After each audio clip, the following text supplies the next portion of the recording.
आदरणीय और प्यारे मित्रों, आज का विषय है घोस्ट भूत। क्या इस दुनिया में भूत सही में होते हैं? इंसान को भूत कैसे जकड़ते हैं? सभी धर्म भूतों को क्यों मानते हैं? क्या आत्मा होती है? क्या आत्मा अमर होती है? इन सवालों का जवाब हम ढूंढेंगे। घोस्ट भूत ये विषय बहुत ही विस्तृत जानकारी प्राप्त करने वाला विषय होने के कारण इसका पार्ट 1 अभी होगा। बाद में इसके पार्ट आपके सामने आते जाएंगे। मित्रों, हम एक केस से शुरुआत कर रहे हैं। अभी अभी कुछ दिनों पूर्व अहमदाबाद में एक सुसाइड केस हुई। आपको दिल्ली की बुराड़ी केस याद आती होगी। उसमें 11 लोगों ने आत्महत्या की थी। अहमदाबाद के केस में 3 लोगों ने आत्महत्या की है। एक कुणाल त्रिवेदी नाम के एक व्यक्ति, जो व्यापारी थे, 45 साल की उम्र के, उनकी पत्नी कविता और उनकी बेटी शिरनी, इन तीनों ने आत्महत्या की। आत्महत्या का तरीका करीबन वैसा ही था। कम से कम बेटी को पिल्स, नींद की गोलियां खिलाई गई। साथ में मां भी थी जयश्री नाम की, उनको भी गोलियां खिलाई गई। बाद में कविता और शिरनी, ये जो बेटी है, उन दोनों को फांसी लगाई गई। और उसके बाद में कुणाल ने खुद अपने आप को फांसी लगा ली। इस ढंग से 3 लोगों ने आत्महत्याएं की है। इसमें शुरुआत में जो कुणाल का सुसाइड लेटर मिला पुलिस को, उसमें उसने लिखा था कि उस पर कोई ब्लैक मैजिक हुआ है। ये ब्लैक मैजिक के कारण, काली विद्या के कारण, वो बार बार शराब पीता है, शराब पर कंट्रोल नहीं कर पाता है, और ये शराब उसे खा गई है, इसलिए वो आत्महत्या कर रहा है। बाद के इन्वेस्टिगेशन में ये पता चला, जैसे कि मदर फिर होश में आई, जिनको फांसी नहीं लगाई गई थी, जयश्री इनका नाम है। उन्होंने भी बताया कि ये कुणाल को भूत बहुत परेशान करता था।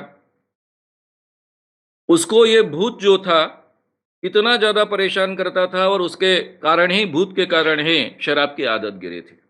अब ये भूत कौन था? पत्नी जो है कविता, उसने अपने बहन को एक लेटर लिखा था। हालांकि अपने माँ बाप और सभी घर के लोगों के लिए लिख कर छोड़ी थी।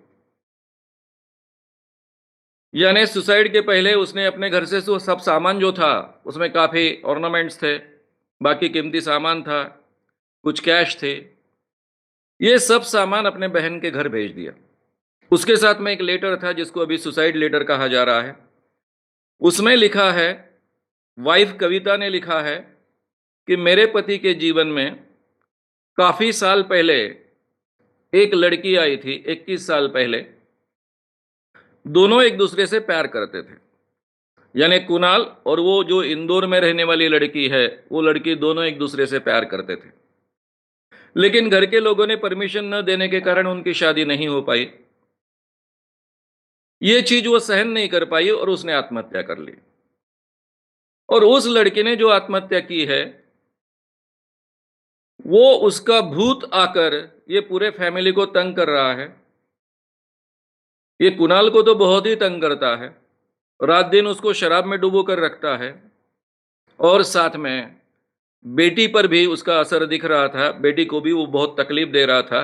इसलिए हम तीनों लोग आत्महत्या कर रहे हैं।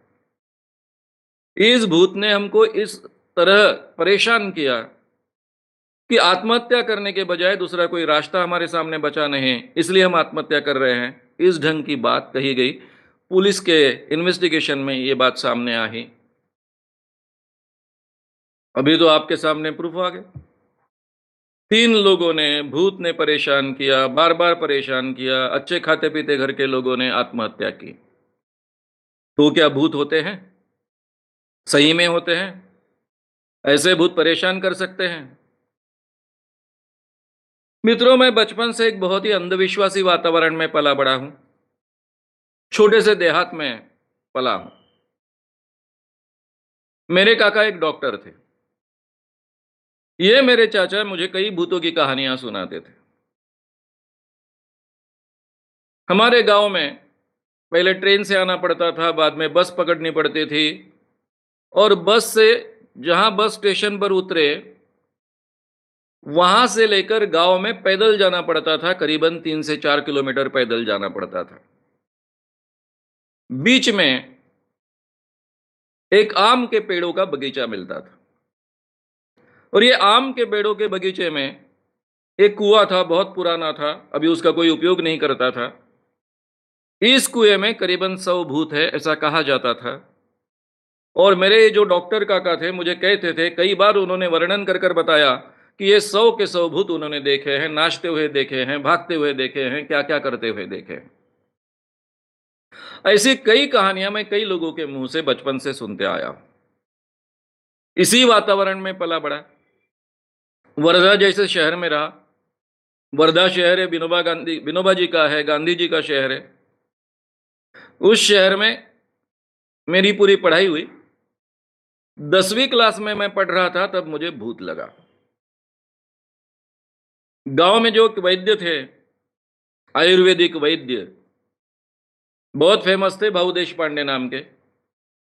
ये केवल आयुर्वेदिक वैद्य नहीं थे, तंत्र मंत्र जानने वाले भी मांत्रिक थे, जिनको जानता कहा जाता है मराठी में। उन्होंने डिक्लेयर किया कि मुझे भूत लगा है। अब वो तो मेरा भूत निकाल नहीं पाए, इसलिए वर्धा जिले के जितने भी मांत्रिक हो सकते थे, जिनमें की ताकत थी या जिनका नाम था, उन्होंने ट्राई किया, फिर भी मेरा भूत नहीं निकला। यवतमाल डिस्ट्रिक्ट में मेरी खेती है, वहां लाड़खेड़ नाम का एक गांव है। उस गांव में एक ऐसी जगह थी जो भूत निकालने के लिए बहुत फेमस थी। वहां के मांत्रिक की एक खासियत थी, उसके शरीर में नाग आता था, कोबरा। कोबरा आने के बाद वो जमीन पर सरपट सरपट सरपट चलता था, फिर जाकर बैठता था। बैठने के बाद में उसके शरीर में आया है, नाग आया है, कोबरा आया है, और उस अवस्था में वो भूत निकालने की प्रक्रिया करता था। उसने मेरा भूत निकाला। ये अनुभव मैं आपसे विस्तार से कहूंगा।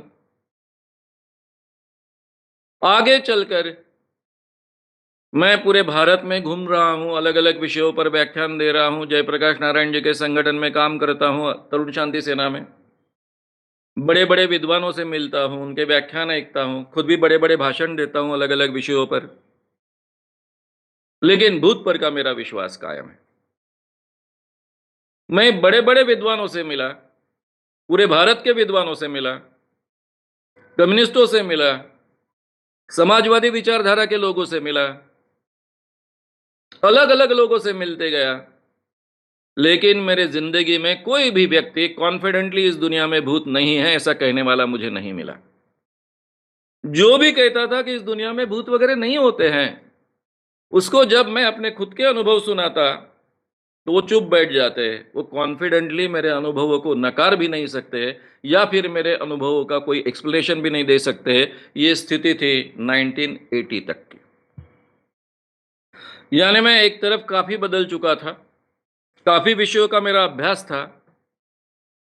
पत्रकार इस बहाने, पत्रकार इस रिश्ते से कई विषयों पर मैं लिखता था, पूरे महाराष्ट्र में लिखता था, पूरे भारत में भाषण देता था। लेकिन मेरे दिमाग में जो भूत था वो वैसे ही था, उसको कोई निकाल नहीं पाया था। और जो भी मेरे जीवन में अनुभव आए थे, उसका कोई जवाब भी नहीं दे पाया था।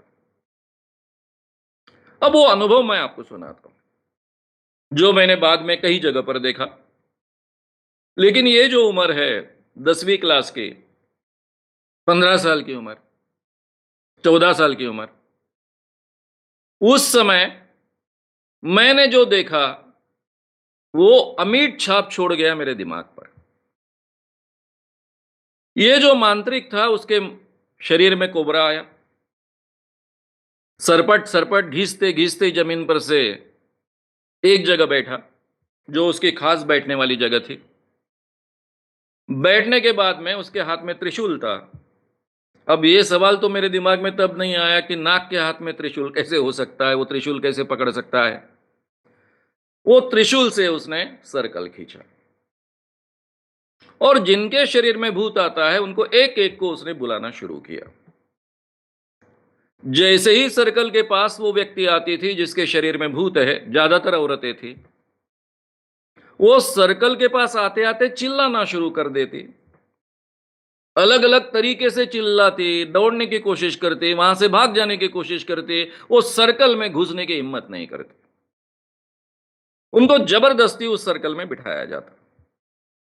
जैसे ही सर्कल में बिठाया जाएगा या फिर जबरदस्ती बिठाया गया, वैसे ही इन स्त्रियों के हाव भाव बदल जाते थे, उनका चिल्लाना बदल जाता था।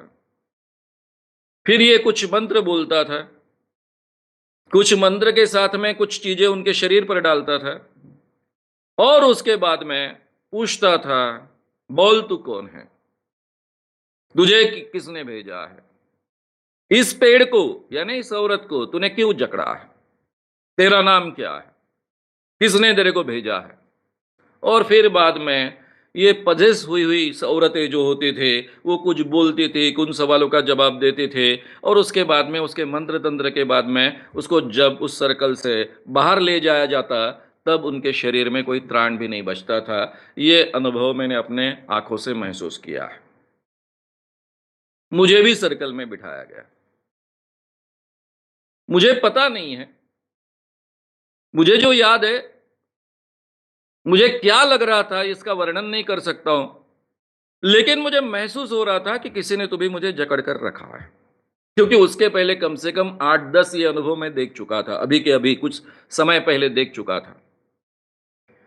मुझे भी लग रहा था कि किसी ने जकड़ दिया है, लेकिन मांत्रिक ने मुझे कोई सवाल नहीं पूछा। सवाल नहीं पूछा, इसलिए शायद मैंने जवाब नहीं दिए। लेकिन मुझे अभी भी लगता है कि अगर मुझे सवाल पूछा गया होता तो मैंने भी मुझे किसी ने भेजा है, यानी मैं पेड़, इस पेड़ को किसने जकड़ा है, शायद उसका नाम वगैरह बता देता। काल्पनिक नाम होता नहीं होता मुझे पता नहीं, लेकिन उन्होंने मुझे सवाल नहीं पूछा इसलिए मैंने जवाब नहीं दिया। लेकिन मैं महसूस कर रहा था कि मुझे कोई तो भी जकड़ कर बैठा है और सर्कल के बाहर आने के बाद मैंने महसूस किया कि इससे मैं मुक्त हो चुका हूं। बाद में मैंने मांत्रिक से पूछा कि मुझे क्यों सवाल नहीं पूछा। वो बोले, बात ऐसी है कि मैंने तुमको सवाल पूछा होता तो तुमने जवाब दिया होता, सब लोगों के ध्यान में आता जो देखने वाले थे कि तुमको भूत लगा है और फिर तुम्हारी ज्यादा बदनामी होती, इसलिए मैंने तुमको सवाल नहीं पूछा, तुमको बचा लिया। मुझे उस समय इस बात पर विश्वास भी बैठ गया। अब इस ढंग का अनुभव जिस व्यक्ति ने अपने जीवन में लिया है, ये अनुभव लेकर वो जिंदगी भर चलता आया है, वो व्यक्ति भूत के विषय में आपके सामने बोल रहा है, इतना आप ध्यान रखिए। ये भूत होता है, क्या होता है भाई? आत्मा होती है, मरे हुए इंसान की आत्मा होती है। ये आत्मा क्या होती है? भारतीय परंपरा में या फिर ऐसी जैसी जो काली विद्याएं होती है उसमें 3 प्रकार की आत्माएं कही गई है। पहली आत्मा होती है वो जीवात्मा होती है, जो आप मेरे जैसे शरीर में जो है वो आत्मा जीवात्मा है, भौतिक शरीर में वास करने वाली आत्मा। दूसरी आत्मा होती है प्रेतात्मा, यानी इंसान मरने के बाद में अगर उसमें वासना शिल्लक है, उसका जीवन कामनामय है, तो ये वासनामय या कामनामय शरीर में उसका वास होता है। ये हो गई प्रेतात्मा, जिसको हम भूत कहते हैं। फिर तीसरा भी प्रकार आत्मा का कहा गया है, वो है सूक्ष्मात्मा। सूक्षात्मा, सूक्ष्मात्मा, सूक्ष्म आत्मा। ये जो सूक्ष्मतम शरीर में ये प्रवेश करती है वो सूक्ष्म आत्मा है। अब ये क्या प्रकार होता है सूक्ष्म आत्मा? बड़े बड़े दावे किए जाते हैं, बात के अनुभव है, तब के तो मेरे अनुभव नहीं है सूक्ष्म आत्मा के बारे में। Doctor JB. आठवले सनातन संस्था के जो प्रमुख हैं, सनातन संस्था के बारे में मैंने 2 व्याख्यान दिए हैं, यूट्यूब और फेसबुक लाइव दोनों जगह उपलब्ध है, आप उसको सुन सकते हो। वे मेरे एक जमाने में मित्र थे। ये सनातन संस्था के काफी लोग मर्डर्स में पकड़े जा रहे हैं, बॉम्ब स्फोटों में पकड़े जा रहे हैं, इसकी आपको जानकारी है। जब मैंने उनसे सवाल पूछा था कि आपने जिन-जिन बाबाओं में बहुत आध्यात्मिक शक्ति है ऐसा कहा है, उन सभी बाबाओं को मैंने ऑलरेडी एक्सपोज़ किया है। या फिर आपने कहने के बाद मैंने उनको एक्सपोज़ किया। ऐसा क्यों होता है? तब उन्होंने मुझसे कहा कि रुको, मैं ध्यान लगाता हूँ। उन्होंने 15 मिनट तक ध्यान लगाया। मेरे पुराने पूरे के पूरे जन्म वो ढूँढ कर आए। यानी इस सूक्ष्म देह से पुराने जन्मों में भी जा सकता है, ऐसा दावा होता है। फिर उन्होंने मुझसे कुछ कहा। फिर मैंने पूछा कि कोई बाबा में मुझसे ज़्यादा शक्ति होगी ना? फिर से उन्होंने ध्यान लगाया। फिर उन्होंने पूरे पृथ्वी का, हमारी अर्थ का कोना-कोना सूक्ष्म देह से ढूँढ कर देखा। हिमालय का चप्पा-चप्पा देखा, केवल 15 मिनट में वापिस आए और फिर मुझसे कहने लग गए कि तुम में इतनी नेगेटिव ज़्यादा शक्ति है, जो तपश्चर्या के ज़रिए तुमने गए जन्म में प्राप्त की है, कि आज तक किसी भी आध्यात्मिक बाबा में उतनी शक्ति नहीं है, इसलिए तुम्हारे पूरे जीवन में तुम्हारा पराभव नहीं होगा। यानी डॉक्टर जे.बी. आठवले, जो मेरे बहुत अच्छे मित्र थे, हिप्नोथेरेपिस्ट थे, हैं अभी तक ज़िंदा।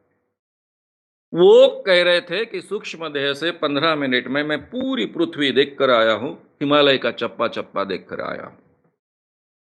हमारे भारत में ऐसे कई लोग दावा करते हैं। दूसरे एक डॉक्टर है जिनका नाम है डॉक्टर पविवर्तक, वो पुणे के ही हैं। उनका दावा है कि वे सूक्ष्म देह से मंगल ग्रह पर जाकर आए हैं, गुरु ग्रह पर जाकर आए हैं और सूक्ष्म देह से वो कहीं भी जा सकते हैं, उनके ऊपर उन्होंने किताबें भी लिखी है। अब ये दोनों डॉक्टर हैं, एमबीबीएस डॉक्टर है दोनों, और दोनों दावा करते हैं कि हम सूक्ष्म देह से वहां जाकर आए हैं, यहां जाकर आए हैं। डॉक्टर पविवर्तक के साथ में मेरी कोर्ट केसेस चली है।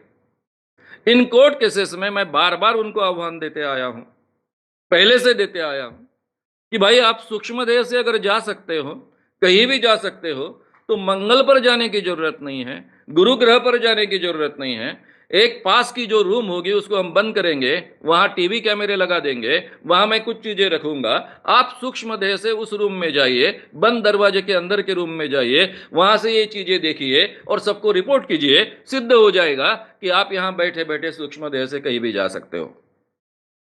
बार बार यह आह्वान कोर्ट में रिपीट किया गया, जजेस के सामने रिपीट किया गया, लेकिन यह आह्वान स्वीकार कर उन्होंने कभी भी सूक्ष्म देह की बात सिद्ध नहीं की। कोर्ट केस चलते रही, उसके जो भी निर्णय आते रहे, वो डिफेमेशन केसेस थे, वो कोई सूक्ष्म देह के बारे में केसेस नहीं थे। इसके बावजूद कभी भी उन्होंने इस बात को सिद्ध करने का प्रयास नहीं किया। तो इसको कहते हैं सूक्ष्म आत्मा। ये सूक्ष्म आत्मा नाम की जो चीज होती है, ये कहां तक सच है, ये भी हम आगे चलकर देखेंगे। अब मित्रों, ये भूतों के प्रकार क्या होते हैं? अभी पहली आत्मा की तो जिसको जीवात्मा कहते हैं उसके बारे में तो बात करूंगा ही मैं, लेकिन पहले प्रेतात्मा से हम शुरुआत करते हैं। जो पुरुष भूत होते हैं उनके अलग अलग नाम हैं। एक तो जनरल नाम है जिसको हम भूत कहते हैं, घोस्ट कहते हैं इंग्लिश में, उसको प्रेत भी कहा जाता है। अब उसको प्रेत भी कहा जाता है। अब प्रेत का मतलब मरा हुआ इंसान भी हो सकता है, लेकिन जब भूत प्रेत ऐसे शब्द उपयोग में आते हैं तो प्रेत का मतलब होता है कि मरे हुए इंसान का जो भी आत्मा है वो। इसको पिशाच कहा जाता है, कुष्मांडा कहा जाता है, ब्रह्म राक्षस कहा जाता है, वेताल, क्षेत्रफाल, ये सब भूतों के अलग अलग प्रकार हैं। और कुछ लोग यम और गंधर्व इनको भी भूतों में डालते हैं। तो भूत प्रेत के नाम जो भी फेमस नाम है इस क्षेत्र में, भूत, प्रेत, पिशाच, कुष्मांडा, ब्रह्म राक्षस, वेताल, क्षेत्रपाल, यम और गंधर्व। अगर औरत भूत हो, यानी जो औरत थी, मरने के बाद जो भूत बनती है, उसको चुड़ैल कहा जाता है। चुड़ैल कौन बनता है? जो स्त्री प्रसवा थी, बच्चा जच रही थी, और बच्चे को पैदा करते वक्त मरी, वो जनरली चुड़ैल बनती है। या फिर जो नवविवाहिता है, अभी अभी उसकी शादी हुई है और वो मर गई, तो वो चुड़ैल बनती है। जो स्त्रियां अपने जीवन में बुरे कर्म करती है, वो डायन बनती है, डाकिनी बनती है, शाकिनी बनती है। और जो स्त्रियां अच्छे कर्म करती है, जब वो भूत बनती है, तो उसको देवी भी कहा जाता है। देवी भी कहा जाता है। यानी ये स्त्री भूतों के प्रकार हो गए। प्रेत योनि जो है, वो अदृश्य होती है और बलवान होती है। यानी प्रेत योनि में जो व्यक्ति गई, वो किसी को दिखती नहीं है, लेकिन उसमें बहुत ताकत होती है, वो बलवान होती है और कुछ भी कर सकती है। इसमें और भी कई वर्णन मिलते हैं। जैसे किसी में अगर किसी चीज को स्पर्श करने की क्षमता है, किसी भूत में, हर भूत में नहीं होती है, लेकिन किसी भूत में अगर स्पर्श करने की क्षमता है, तो वो धक्का मारकर बड़ी सी बड़ी चीज को उड़ा देगा। पूरा बड़ा सा बड़ा पेड़ होगा, उसको भी धक्का मारकर गिरा देगा। इतनी उसमें क्षमता होती है, ऐसा भी कहा जाता है। अब ये भूत क्यों बनते हैं, इसके पीछे का कारण क्या है? सबसे पहले आप समझ लीजिए, जो व्यक्ति भूखा है, प्यासा है, ऐसी अवस्था में मर गया, वो भी भूत बनता है। जिस व्यक्ति की वासना अधूरी रह गई, इच्छा अधूरी रह गई, शारीरिक सेक्स की इच्छा अधूरी रह गई, वो भी भूत बनता है। अगर कोई व्यक्ति दुर्घटना में मारा जाता है, एक्सीडेंट में मारा जाता है, सुसाइड करता है, आत्महत्या करता है, या फिर उसका मर्डर होता है, उसकी हत्या होती है, ऐसे सिचुएशन में जो लोग मरते हैं, वो भी भूत बनते हैं, ऐसा माना जाता है। अब ये भूत कहां कहां रहते हैं? अब ये तो उस क्षेत्र में क्या मान्यता है, उस पर डिपेंड होता है। जैसा महाराष्ट्र में माना जाता है कि भूत ज्यादातर शमशान भूमि में होते हैं, कब्रगाह में होते हैं। इतना ही नहीं तो जहां बहुत पुराने कुएं हैं, जिनका अभी उपयोग नहीं किया जाता है, ऐसे कुओं में होते हैं। पेड़ों पर होते हैं। जैसे महाराष्ट्र का कोकण एरिया है, वहां बरगद पर होते हैं, पीपल पर होते हैं। और बरगद पर और पीपल पर तो होते ही हैं, और बहुत पैमाने पे होते हैं। वही मराठवाड़ा में और विदर्भ में कोई भी पेड़ पर हो सकते हैं। नीम के भी पेड़ पर हो सकते हैं, इमली के पेड़ पर भी हो सकते हैं। उसके लिए कोई उनको बरगद का पेड़ चाहिए या पीपल का पेड़ चाहिए, ऐसी कोई मान्यता नहीं है। जो घर कई सालों से उपयोग में नहीं आ रहा है, ऐसे घरों में होते हैं। अलग अलग मान्यता है। ये भूत कब लोगों को तकलीफ देते हैं या फिर जकड़ते हैं? अक्सर ये भूत अमावस्या के पहले 2-3 दिन से लेकर तो अमावस्या तक जकड़ते हैं। यानी जैसा कि 13 से 14 से अमावस्या है, ये 3-4 दिन 5 दिन इनके लिए बहुत ही ताकत के होते हैं, और तब वो ज्यादा पैमाने पे जकड़ते हैं। पूर्णिमा के दिन ज्यादातर ये भूत तकलीफ नहीं देते, ऐसे माना जाता है। अब ये सब मान्यता है। अब ये भूत प्रेत का स्वरूप कैसा होता है, इसका भी वर्णन हमको मिलता है। ये जो भूत होते हैं, प्रेत होते हैं, धुंधल के वायु के बने हुए होते हैं। यानी ऐसा अस्पष्ट अस्पष्ट जो वायु का एक धुंधल का होगा, उस ढंग के होते हैं। इनके शरीर नहीं होते, शरीर विहीन होते हैं। और खास बात यह है कि ये भूतों के साथ में लड़ना आसान नहीं है। आपके पास चाहे AK-47 हो, चाहे कोई भी बंदूक हो, चाहे उतनी गोलियां मारे, चाहे उतने आप लाठी से मारे, तलवारों से मारे, चाकू से मारे, इनके ऊपर कोई परिणाम नहीं होता है, क्योंकि उनका शरीर ही नहीं होता है।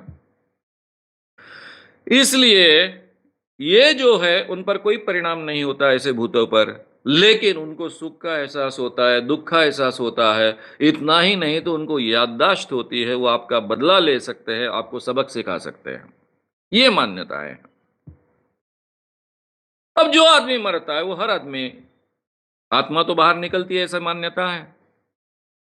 तो जो अच्छी आत्माएं होती है, वो पितृलोक में जाती है, और जो बुरी आत्माएं होती है, वो प्रेत लोक में जाती है। ये भी एक कहानी हमारे भारतीय समाज में, परंपरा में है। ये जो मान्यताएं मैंने आपके सामने रखी, उसके आधार क्या है? कहा जाता है, ये पुराणों में कहा गया, ये आयुर्वेद शास्त्र में कहा गया, और वेदों में भी कहा गया, ऐसा कहा जाता है। तो ये जो आज तक हमारी भारतीय परंपरा से जो जानकारी हमारे पास आई है, वो मैंने आपके सामने रखी है। अब ये भूत प्रेत किसे जकड़ते हैं, किसे पजेस करते हैं?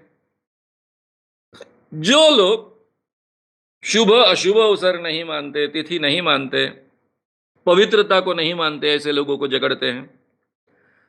या फिर ईश्वर का, देवता का, गुरु का अपमान करते हैं, उन लोगों को जकड़ते हैं, ऐसा कहा जाता है। ये कब पकड़ते हैं, कब जकड़ते हैं, किसी को पजेस करते हैं? उनके खास समय होते हैं। जैसा अंधेरा समय हो, अंधेरे में जकड़ते हैं। कुछ फेमस स्थान हैं, जहां पर ये रहते हैं, निवास करते हैं, वहां बहुत ज्यादा पकड़ते हैं। अब चुड़ैल हो गए, अक्सर वो चुड़ैल अगर है, तो जवान लड़के को पकड़ती है, और जवान लड़का भी ज्यादातर अक्सर ऐसा देखा जाता है कि जिसका विवाह नहीं हुआ है। इनके स्थान क्या होते हैं भूतों के? ये तो उस स्थान के अनुसार, उस प्रदेश के अनुसार, उस वातावरण के अनुसार बदलते रहते हैं। जैसी मान्यता है वो उस स्थान में ये भूत रहेंगे। अब मित्रों, मैंने एक अनुभव बताया शरीर के भूत में, यानी शरीर में किस ढंग से भूत का अनुभव मैंने किया था, मेरे खुद के और बाकी लोगों के। बाद में 80 के बाद में मुझे इस विषय का ज्ञान प्राप्त हुआ जब मैं किर्लोस्कर प्रेस पूना में नौकरी करने आया। पहले अध्यापक था, कॉलेज में प्राध्यापक था, वो छोड़ दिया। तरुण भारत में काम करता था, वो भी वहां से निकलकर इधर आ गया।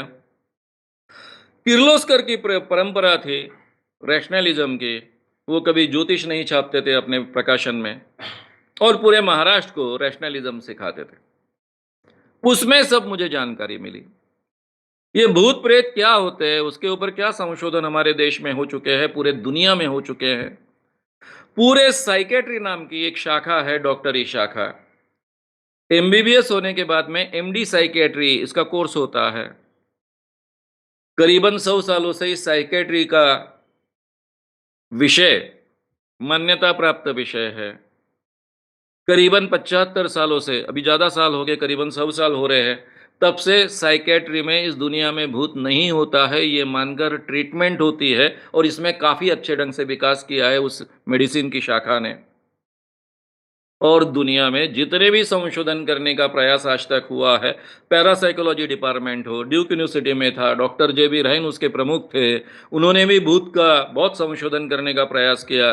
ये सब रिसर्च के आधार पर जो निष्कर्ष निकले, वो निष्कर्ष थे कि इस दुनिया में भूत नहीं होते हैं। ये केवल हमारी पूरी कल्पना है। जो मैं आपको अनुभव बता रहा था कि जो मेरा मांत्रिक था, जिसके शरीर में कोबरा आता था, नाग आता था, तो उसके हथियार क्या थे?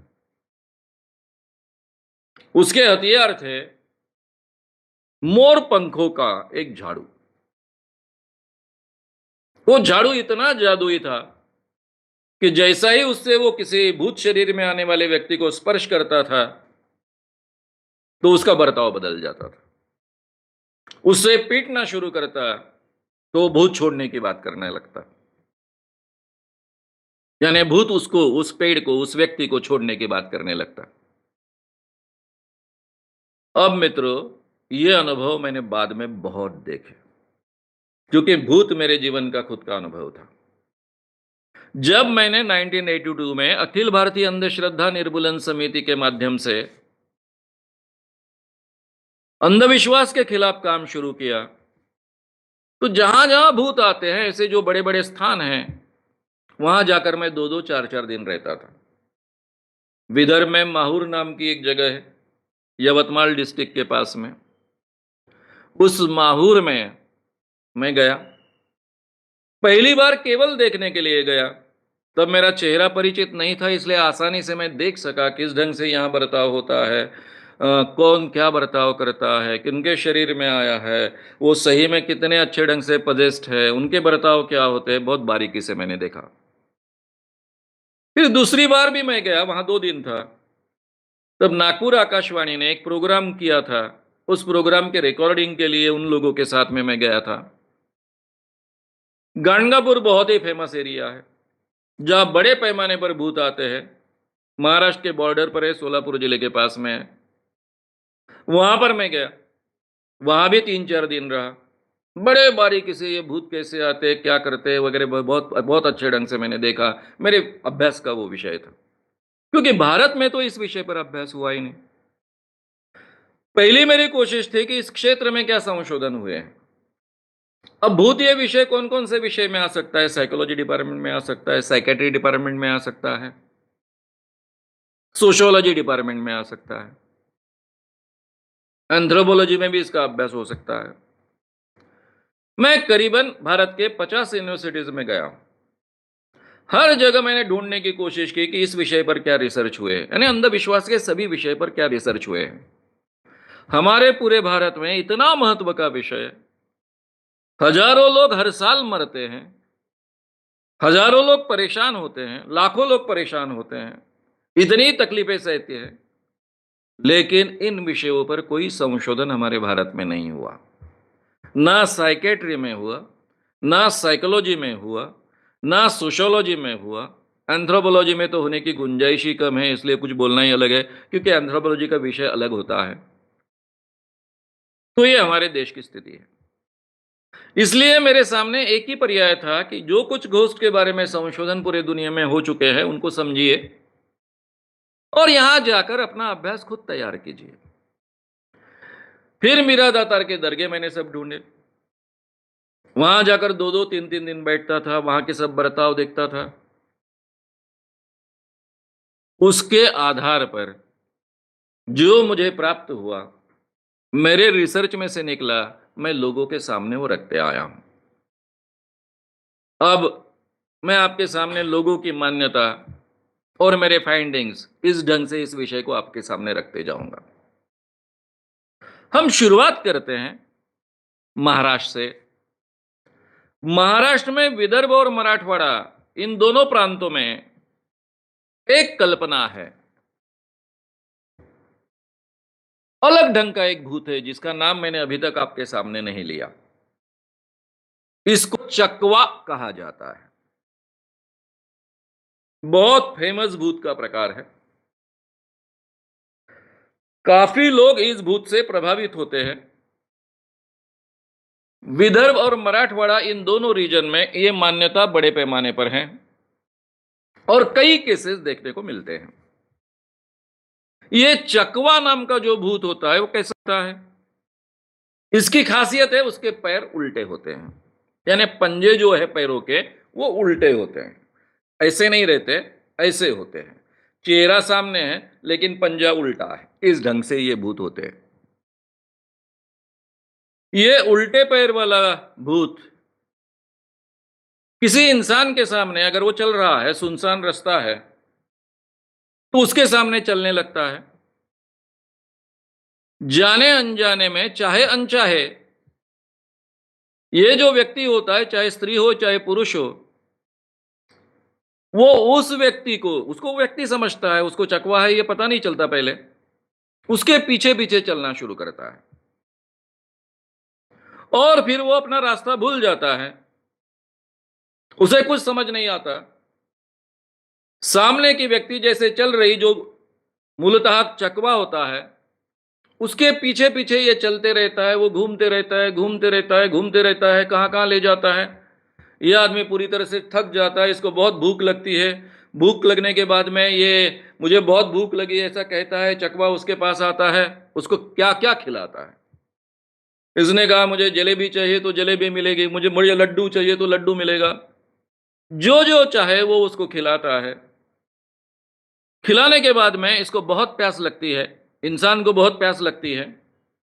प्यास लगने के बाद जब भी ये पानी मांगता है, तो ये जो चकवा होता है, जो एक इंसान जैसा ही दिखता है, वो इसको कुएं के पास ले जाता है, लेकिन पानी पिलाने के बजाय वो उसको कुएं में ढकल देता है और ढकेलने के बाद में काफी इंसान मर जाते हैं।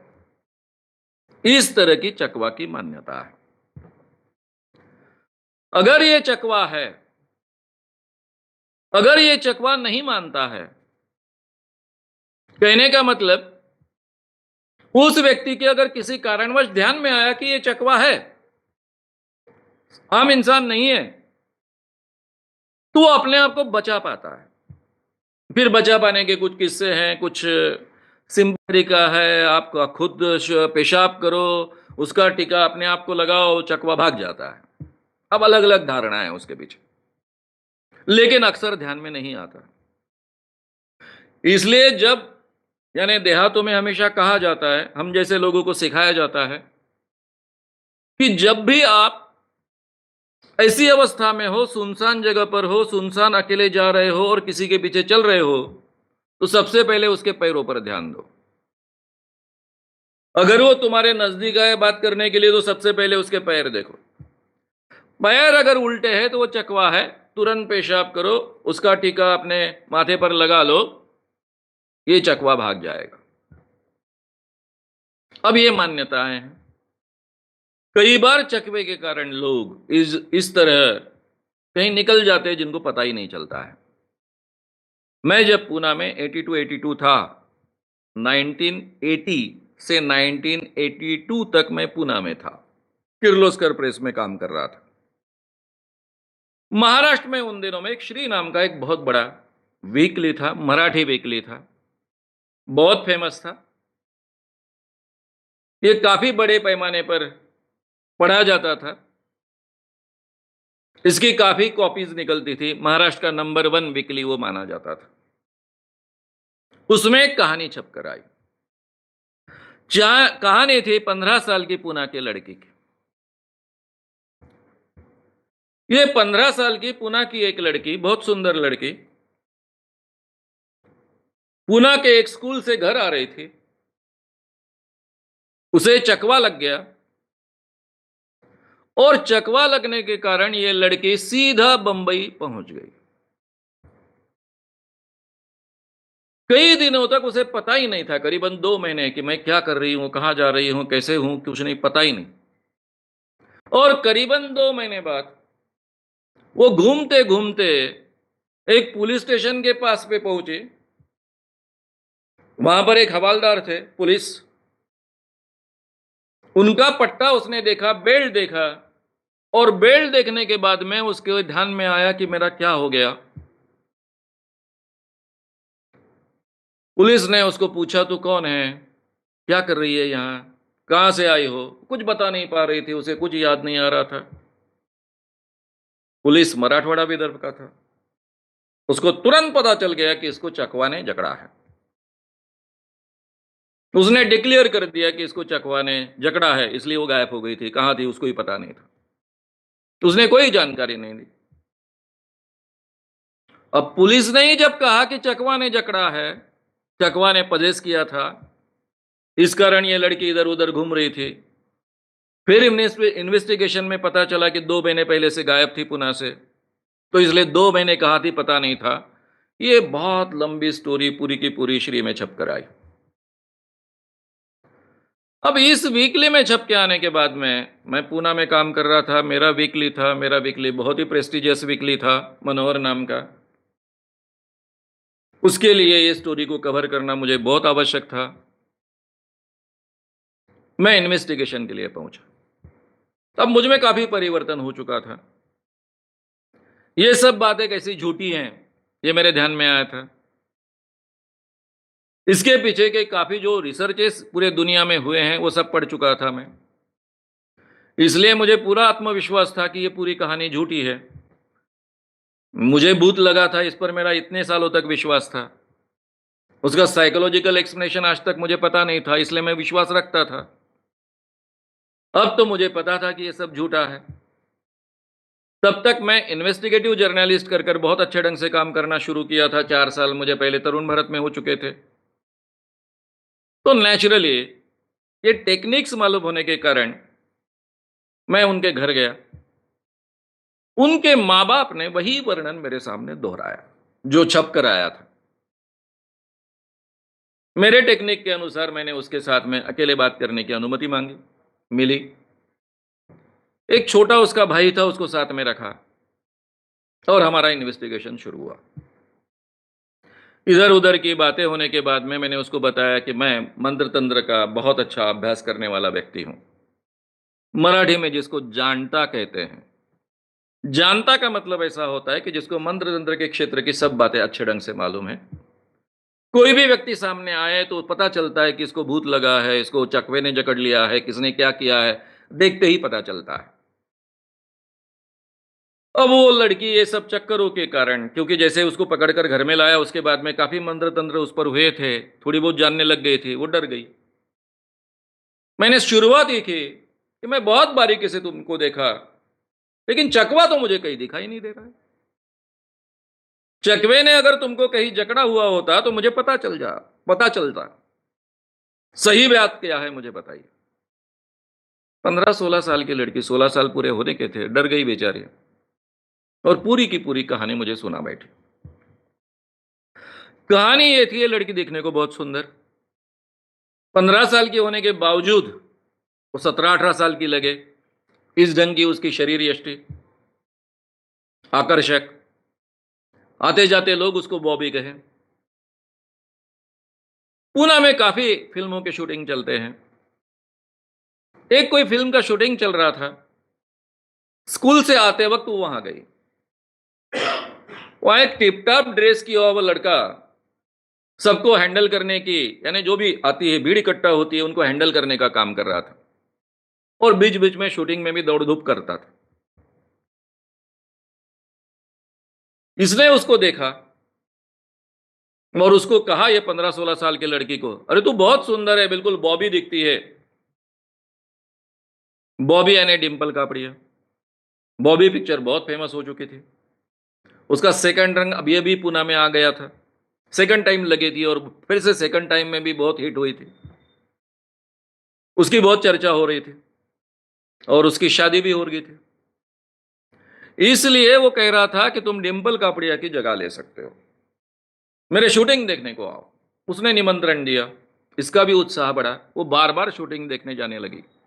इन दोनों में मैत्री हो गई, मित्रता हो गई, दोस्ती हो गई। ये बताता था कि मैं असिस्टेंट डायरेक्टर हूँ और इसके बाद में मैं ये असिस्टेंट गिरी छोड़ने वाला हूँ और खुद डायरेक्ट करने वाला हूँ पिक्चर। मेरा सब प्लानिंग हो चुका है और मेरे पिक्चर की मैं तुझे हीरोइन बनाऊंगा। ये लड़की उसके झांसे में आ गई। हालांकि लड़का ये केवल स्पॉट बॉय था और कुछ भी नहीं था। एक दिन उसके साथ में स्कूल से ये भाग गई, सीधा बंबई गई। बंबई जाने के बाद में पहले तो उसने उसको बहुत एक्सप्लॉइट किया। उसने भी बुरा नहीं माना क्योंकि ये 15-20 दिन की जो उसके साथ में पहचान हुई थी, उसमें वो धीरे-धीरे उसके पैर में गिर गई थी। लेकिन जब वो अलग-अलग लोगों के पास उसे भेजने लग गया, कभी ये डायरेक्टर है कर भेजता था, कभी ये प्रोड्यूसर है कर भेजता था। उसको समझाया गया कि भाई पिक्चर में अगर काम करना है, बड़ी हीरोइन बनना है तो ये सबको करना ही पड़ता है। लेकिन जब दिन में 3-3 4-4 आदमियों के पास उसको भेजना शुरू किया, तब उसके ध्यान में आया कि मैं चक्कर में गिर गई हूँ। मेरा एक्सप्लॉइटेशन हो रहा है। समझ आने के बाद में घर वापस जा नहीं सकती थी। 2 महीने निकल चुके थे। बहुत बुरी तरह से एक्सप्लॉइटेशन हो चुका था।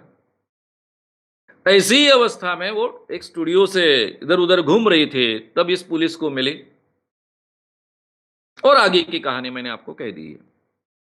फिर वो घर आ गए। अब उसने ये कहानी सुनाने के बाद में हम दंग रह गए। मुझे दूसरी ही चिंता हुई। अब पुणे में मुझे कुछ 6-1 माह हो चुके थे। काफ़ी डॉक्टर मित्र थे। उसको हमने चुपके से एक डॉक्टर के पास भेजा। इसको एड्स हुए क्या? ये प्रेग्नेंट हुई क्या? ना प्रेग्नेंट हुई थी, ना उसको कोई बीमारी लगी थी, बहुत अच्छी बात थी, बच गई थी। अब अगर मैं ये कहानी लिखता तो उस पूरे लड़की का जीवन उद्ध्वस्त हो जाता था। मिडल क्लास फैमिली की लड़की, ये कहानी मैंने काफ़ी सालों तक लिखी नहीं। जब मैंने 1988 में, यानी मनोहर में तो लिख ही नहीं सकता था। जब मैंने 1988 में मायाजाळ अंधश्रद्धेचे नाम का ये किताब लिखा, जिसमें भूत वगैरह ये सब विषय हैंडल किए हैं, उसमें फिर ये कहानी विस्तार से मैंने लिखी। यानी जो कहानी 82-81 में हुई, उसको मैंने 88 में लिखी। इतने साल मुझे रुकना पड़ा क्योंकि तब तक उस जो लड़की का जीवन शायद एक ढर्रे पर चल गया था। मेरे जीवन में ऐसे काफ़ी इन्वेस्टिगेशन हैं जो मैंने किए, लेकिन उस वक़्त मैं उनको ज़ाहिर नहीं कर पाया। उसमें से एक ये इन्वेस्टिगेशन है। ये लड़की चकवा के नाम पर बच गई। सब लोगों की सहानुभूति मिली। सब लोगों ने उसको उसकी गलती मानी नहीं किसी ने, क्योंकि किसी को पता ही नहीं था। घर वाले भी इसी इसमें थे कि ये बेचारी क्या करेगी, इसको ही पता नहीं हुआ, क्या हुआ, 2 महीने कहा थी किसी को पता नहीं है। पुलिस ने भी उस ढंग से ढूँढने की कोशिश नहीं की और ये बात यहीं ख़त्म हो गई। तो ऐसी कई चकवे की कहानियाँ और कुछ होती है और चकवे पे नाम पर लोगों को कही जाती है। अब दूसरे 2 उदाहरण मैं दूँगा जो हमको जाँचने पड़े। ये मेरा संगठन शुरू होने के बाद जाँचने पड़े वो उदाहरण है। मराठवाड़ा का एक उदाहरण है। औरंगाबाद के काफ़ी पेपर्स में छप कर आया कि एक 13-14 साल के लड़के को चकवा लगा और वो औरंगाबाद शहर में एक होटल में काम कर रहा था। तब उसके गाँव का जो व्यक्ति था, उस व्यक्ति ने उसको देखा, उसको पहचाना, उसको पूछ रहा है, "तू अमुक-अमुक का ही लड़का है ना रे?" वो कह रहा है कि, "नहीं, मुझे कुछ मालूम नहीं।" और फिर वो उसको पकड़ कर ले गया, फिर मंत्र-तंत्र किया, तब वो चकवा के पूरे पोज़ीशन से बाहर आया। कई महीनों से वो चकवा के कारण इस ढंग से औरंगाबाद में कहाँ-कहाँ ठोकरें खा रहा था, कौन-कौन से होटल में काम कर रहा था, लोगों के बर्तन मांज रहा था, वगैरह, वगैरह, वगैरह सब बात प्रसिद्ध हो गई। जाकर हमने ये केस जाँची, मेरे इसी तरीके के ज़रिए। ये केस मैंने तुरंत लिखी, छप कर आई। क्या हुआ था, 13-14 साल का एक लड़का, पिताजी को बगैर पूछे उसने ₹2 पिताजी से, पिताजी के पॉकेट से उठा लिए। जैसे ही पिताजी को पता चला, उन्होंने इसको बहुत पीटा। पीटने के बाद में इसको बहुत गुस्सा आया। पिताजी के पास इतना पैसा होता है, ₹2 लेकर लिया तो मैंने क्या बिगड़ा? ये इस बात को भूल गया कि बगैर पूछे लिया, इसलिए पिताजी ने मारा है। और इस गुस्से में सीधा अपना गाँव छोड़कर भाग कर आया। एसटी में बैठा, बस में बैठा। वो बस उसको औरंगाबाद लेकर आई, उसको मालूम भी नहीं था ये औरंगाबाद है। और फिर औरंगाबाद में इधर-उधर घूमने लगा। एक दिन ठीक है, दूसरे दिन बहुत भूख लगी थी, क्या करेगा? होटल के सामने कुछ माँगने की कोशिश कर रहा है। होटल के मालिक ने कहा काम कर तो मिलेगा। उसने वहाँ काम करना शुरू किया। फिर करीबन कुछ महीने वो इस होटल में, उस होटल में, उस होटल में काम कर रहा है। घर में बड़े आराम से रहता था, खाता-पीता घर था। यहाँ पर रात-दिन मेहनत करो, खाने को मिलेगा, वो भी अच्छे ढंग से खाने को नहीं मिलेगा। सोने को भी गंदी जगह, दिन-रात काम करो, गालियाँ खाओ। जिस दिन ये घटना हुई, यानी जिस दिन वो पकड़ा गया, किसी ने उसको पहचाना, उस दिन क्या हुआ था? इसके हाथ से चाय लोगों को पिलाते वक़्त जो कप होता है, वो फूट गया। लगातार 2-3 कप फूटे, एक के बाद दूसरा, दूसरे के बाद तीसरा, एकदम से गिर गए इस कारण। जो मालिक था होटल का, वो गरीब था। उसने कसकर 2-4 झापड़ इसको रसीद कर दी। इसके ध्यान में आया कि मेरे पिताजी मुझ पर इतना प्यार करते थे, माँ इतना प्यार करती थी, कभी-कभी एक आधी झापड़ मारते थे। यहाँ तो इसने गुस्से से इतना पीटा है और मैं कुछ कर नहीं सकता, फिर रोने लग गया। सिसक-सिसक कर रो रहा है, इसलिए उस व्यक्ति का ध्यान इसके तरफ गया। उसने इसको पहचाना, इसकी अवस्था बहुत बुरी थी, कपड़े बुरे थे, फटे हुए थे, क्या-क्या अवस्था थी, भिखारी जैसी अवस्था थी। उस अवस्था में भी उसने पहचाना। वो पूछ रहा है, "अरे! तू अमुक व्यक्ति का लड़का है ना?" ये कुछ बोल नहीं रहा है। इस पर से लोगों ने निष्कर्ष निकाला और हमारे पत्रकार भाइयों ने वैसी की वैसी स्टोरी छाप दी। अब ये सब फाइंडिंग्स, इसमें कुछ छुपाने जैसा था नहीं। इसमें उस लड़के की बदनामी और बाकी का कुछ प्रॉब्लम था नहीं, इसलिए तुरंत हमने इसका स्पष्टीकरण छाप दिया और ये चकवा की कहानी यहाँ खत्म हो गई। तीसरी चकवा की कहानी, जो मुझे ढूँढनी पड़ी शुरुआत के दिनों में, बहुत इंटरेस्टिंग कहानी है। हमारी वर्धा में एक किताब की दुकान वाला, हालाँकि उसकी बहन मेरी स्कूल की मित्र थी। ये दुकान का मालिक महीने में 8-10 दिन गायब हो जाता था। कहाँ गया, क्या कर रहा है, कहाँ गया था, किस लिए गया था, इसकी किसी को जानकारी नहीं है।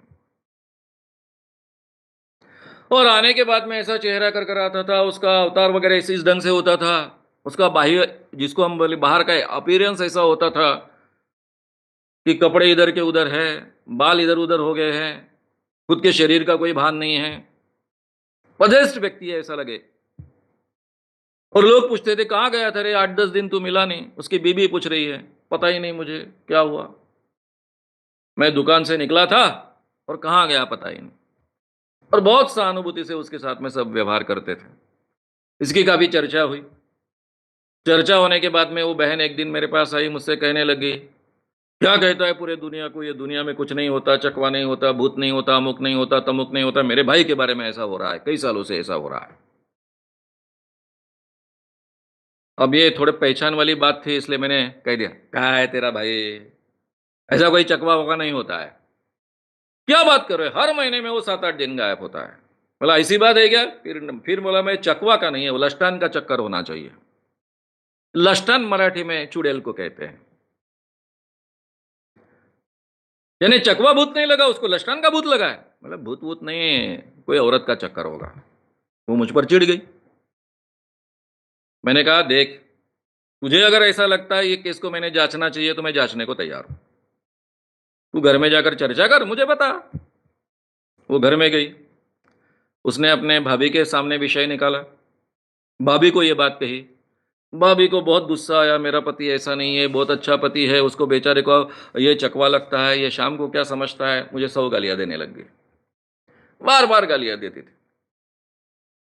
अब उन लोगों ने मुझे कहा ही नहीं इस केस को जाँचो, ना ही ये कहीं छपकर आई थी, तो नेचुरली ये केस में मैंने ज़्यादा रुचि ली नहीं।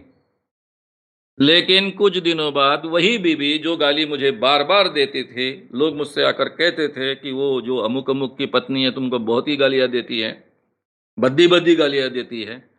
वही आकर मुझसे कहती है कि आपकी बात जो कही थी आपने वो सच थी।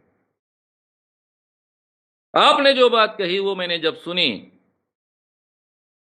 मेरे ननंद की ओर से, यानी पति के बहन की ओर से, तब मुझे बहुत गुस्सा आया लेकिन मेरे दिमाग में वो शक पैदा हो गया। फिर मैं बार-बार इनकी तरफ ध्यान देने लग गई। जब मुझे एहसास हुआ कि ये बहुत अब ये 2-3 दिन में ये गायब होगा, तो मैं रोज़ उसको दुकान खत्म होते वक़्त उसको लेने के लिए जाने लग गई। छुप-छुप कर देखने लग गई और एक दिन वो भागा। उसके पीछे-पीछे मैं गई। नागपुर में उसकी दूसरी एक औरत है, उसके पास ये जाता है। आपकी बात 100% सच निकली। ये बगैर जाँची हुई केस है। अब जाँची हुई केस आपको बताता हूँ। इसके लिए मुझे कोई मेहनत नहीं करनी पड़ी, केवल कुछ शब्दों का उपयोग करना पड़ा। मराठवाड़ा की बात है, एक व्याख्यान मेरा हुआ। व्याख्यान होने के बाद में 4-5 मित्र एक व्यक्ति को पकड़कर मेरे पास लेकर आए। क्या मानव साहब आप बोलते हो इस दुनिया में चकवा नहीं होता है, भूत नहीं होता है, ये नहीं होता है, वो नहीं होता है, ऐसा कहते हो आप। ये हमारे मित्र को चकवा ने कुछ ही दिन पहले पकड़ा था। अभी 5-7 दिन पहले की बात है। क्या हुआ था? कुछ नहीं बोले हमारा पगार हुआ, हम सब अपने-अपने घर निकले। ये भी अपने घर निकला। उस दिन इसने मोटरसाइकिल नहीं लाई थी, पैदल-पैदल जा रहा था। चकवे ने इसको जकड़ लिया। कहाँ गया पता ही नहीं, रात भर गायब। दूसरे दिन जब आया 9-10 बजे, तब इसकी इतनी बुरी अवस्था थी, कपड़े ठीक नहीं थे शरीर पर के, बाल ठीक नहीं थे। उसके जो पगार हुआ था, वो पैसे भी गायब थे, पॉकेट भी गायब था, सब गायब था। अब इस व्यक्ति ने भी मेरा भाषण सुना था। पहले ही बहुत डरा हुआ था। मैं इन चारों पाँचों मित्रों को बाहर कर दिया। मैं जहाँ रुका था उस रूम में उसको लिया। मैंने बोला, "देख, मैं तो सब जानता हूँ। क्या हुआ सच-सच बता। नहीं तो इसकी पूरी जाँच करने के लिए मैं पुलिस से लेकर हर एक की मदद लूँगा। और फिर अगर तू बुरी तरह फँस गया तो मुझे बोलना मत।" वो पहले ही इतना डरा हुआ था कि मैंने केवल इतनी धमकी देने के बाद में वो सीधा कहने लग गया, "सर बोले किसी को बताना मत, ज़ाहिर मत करना।" लेकिन क्या हुआ मैं आपको बताता हूँ। इसका एक वेश्या पर बहुत प्रेम था। उसकी वो बहुत अच्छी लगती थी। पगार हुआ, शराब पी, वेश्या के पास गया। वेश्या के पास जाने के बाद में रात भर उसी के साथ रहा। सुबह जब वापिस आया तो उसको पता चला कि उसका पैकेट गायब है, पूरा का पूरा पगार गायब है। अब वेश्या ने ये पैकेट गायब किया या फिर शराब पीकर मैं जब जा रहा था तब गायब हुआ, या फिर जब मैं वापिस आ रहा था तब गायब हुआ, ये उसको याद नहीं आ रहा था। ना ही ये वेश्या पर आरोप कर सकता था कि तूने मेरा पूरा का पूरा पैकेट गायब किया, पूरा का पूरा पगार गायब किया, क्योंकि वेश्या जानी पहचानी थी, बार बार उसके साथ में इसके संबंध थे। इसलिए क्या करे उसके समझ में नहीं आ रहा था। और फिर इसने जिस अवस्था में वो आया, ढूंढ रहा है, इधर उधर ढूंढ रहा है। कल से जो जो रोड पर वो गया था पैदल पैदल, वो सभी रोड पर घूम कर आया और उस अवस्था में कुछ लोगों को मिला। अब क्या कहेगा, मैं पैसे ढूंढ रहा हूँ, कहाँ घूम गए मुझे पता नहीं है, वेश्या के पास रह गए, किसके पास रह गए पता नहीं है। लोगों ने उसको कहा कि तेरे कुछ समझ में नहीं आ रहा, तेरे को चकवा लगा है। और फिर ये चकवे की कहानी हर जगह फेमस हो गई। अब दूसरे दिन का व्याख्यान उसी गांव के बाजू में मेरा व्याख्यान था। तब मैं ये पूरी कहानी तो नहीं सुना सकता था, लेकिन मैंने इतना ही जाहिर तरीके से जाहिर किया कि उसको चकवा वगैरह कुछ नहीं लगा था। चकवे के कारण उसका पैकेट गायब नहीं हुआ है, वो रास्ते में पैकेट कहीं खो गया है, इतना ही हुआ है। उससे मेरी अच्छी बात हुई है, उसको चकवा नहीं लगा। अगर वो कहेगा चकवा लगा है तो मैं सच्ची उसके पीछे की कहानी जो है आपके सामने रखूंगा। तो मित्रों, ये 4 जो कहानियां हैं चकवे के बारे में की, वो जो मैंने इन्वेस्टिगेट की, जांची है, वो आपके सामने मैंने रखी है। अब ये मराठवाड़ा और विदर्भ में ये चकवे की कहानियां बार-बार आती रहती हैं। ये चकवा नाम का एक उल्टे पैर वाला भूत काफ़ी लोगों को जकड़ लेता है, ऐसी कहानियां आती रहती हैं। अब हम इतने सालों से काम करते आए हैं, उस कारण कुछ वातावरण बना है। इस कारण गए कई सालों में ऐसी कहानियां बहुत कम सुनाई देती है, क्योंकि भूत की कहानियां तभी काम करती है जब लोगों का उस पर विश्वास हो। जब लोग उस पर विश्वास नहीं रखेंगे तो किसी को चकवा नहीं लगेगा, ऐसा कुछ नहीं होगा। क्या भूत होते हैं? ये भाई उल्टे पैर वाला भूत नहीं होता है, चकवा नहीं होता है, लेकिन बाकी भूत होते हैं? ये सवाल तो आपके दिमाग में बाकी है। आत्मा होता है। अगर आत्मा होता है तो भूत होता है। इसके बारे में बहुत विस्तार से हम भूत घोस्ट पार्ट 2 में समझ लेंगे। इस ढंग से ये बात मैं आपके सामने रखूंगा कि उसके बाद में आपके जीवन में कभी कोई अतृप्त आत्मा आपको पछाड़ने की, आपको जकड़ने की, आपको पजेस करने की हिम्मत नहीं करेगी। जैसा कि मुझे कभी कोई आत्मा इस ढंग से जकड़ने की अब हिम्मत नहीं करती है। मैं एक छोटा सा प्रयोग जो आपको मैंने प्रॉमिस किया था आपके सामने करने वाला। अभी आपको ठीक ढंग से देखना चाहिए। ये मांत्रिक लोग भूत उतारने के लिए इसका उपयोग करते हैं। मांत्रिक क्या करता है? मांत्रिक के पास में जब कोई भूत उतारने के लिए किसी व्यक्ति को लेकर आता है, तो जिस शरीर में भूत आता है उसके रिश्तेदारों को वो कहता है कि ऐसा इस ढंग का एक बर्तन लाइए। इसको मराठी में तांब्या कहा जाता है, लोटा हिंदी में हम कहेंगे। इस ढंग का लोटा एक लेकर आइए। लोटा लाने के बाद में वो चावल लाने को कहता है। ये चावल इसमें डाले जाते हैं। चावल इसके डालने के बाद में जिसको भूत लगा है उसके शरीर पर से इसको उतारा जाता है। मंत्र बोलते बोलते उतारा जाता है। उतारने के बाद में नीचे रखते हैं। बाद में एक त्रिशूल लेते हैं। ये त्रिशूल नहीं है, स्क्रू ड्राइवर है। मांत्रिक लोग त्रिशूल का उपयोग करते हैं। फिर एक मंत्र बोलने के बाद में जिसको भूत लगा है उसके शरीर पर से इसको उतारते हैं, इसमें डालते हैं, उसको उतारते हैं, इसमें डालते हैं। यानी इस ढंग से आगे पीछे ये होता है। अब जो प्रोसेस होती है आधे 1 घंटे में, वो हम कुछ मिनटों में कर कर देखेंगे और क्या होता है ये भी देखेंगे।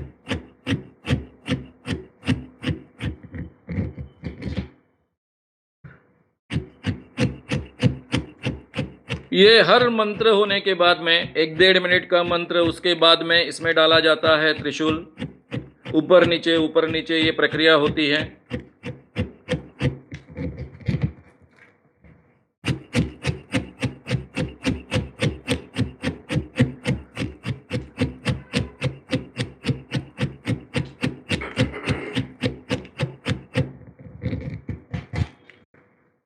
ये पूरा का पूरा चावल, चाहे 2 किलो चावल हो, 2 किलो का ये लोटा हो, इस ढंग से ये ऊपर उठकर आएगा।